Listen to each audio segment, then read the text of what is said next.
গ্যালারিতে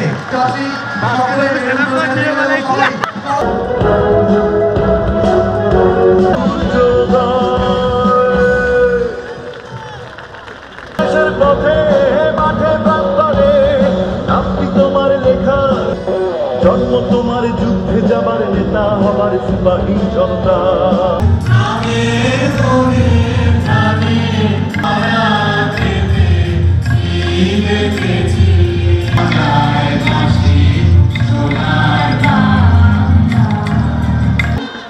বগুড়া থেকে এই পথচলা সহ বিএনপির নেতৃত্বস্থানীয় ব্যক্তিবর্গ সকলেই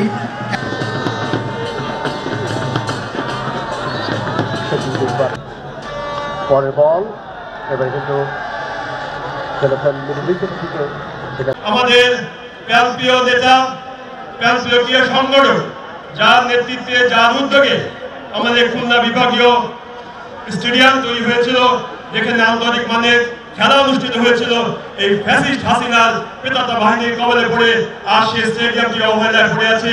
আমরা আন্তর্জাতিক ভেন্যু থেকে বঞ্চিত হয়েছি। আমি আজকের অনুষ্ঠানের মাধ্যমে কর্তৃপক্ষের কাছে দাবি জানাবো, আমাদের সেই ভেন্যু আবার সচল হোক, আবার আন্তর্জাতিক পর্যায়ে খেলা খুলনাবাসী দেখতে পাক, আবার আমাদের খুলনা আগের পর্যায়ে ফিরে আসুক। খুলনাবাসী দীর্ঘদিনের দাবি পূরণ হোক, এই আশা প্রত্যাশা আমরা করছি। এবং সেই সাথে আমাদের প্রিয় সংগঠক ক্রীড়া ব্যক্তিত্ব স্মৃতির প্রতি শ্রদ্ধা জানাচ্ছি এবং রাজুয়ের আত্মা মাগফিরাত কামনা করছি। নগদের সর্বোচ্চ বার 167 টাকা রিচার্জে পাবেন 1 লাখ টাকা পুরস্কার। আরো আছে প্রতি সপ্তাহে পুরস্কার ও ক্যাশব্যাক।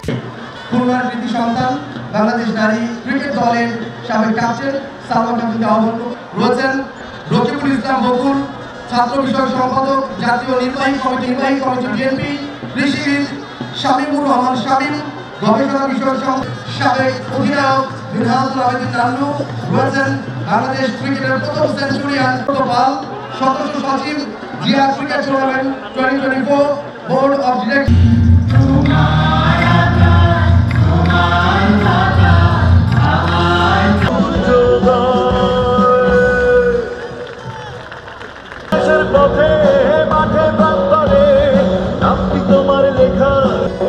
জন্ম তোমার যুদ্ধে যাবার নেতা হবার সিপাহী জনতা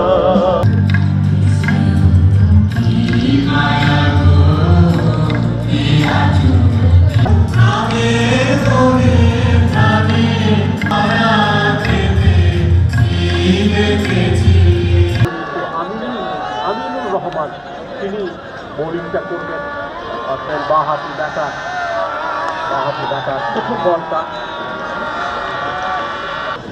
দর্শকরা অনেক দিন এই ধরনের টুর্নামেন্ট স্টেডিয়ামে দেখার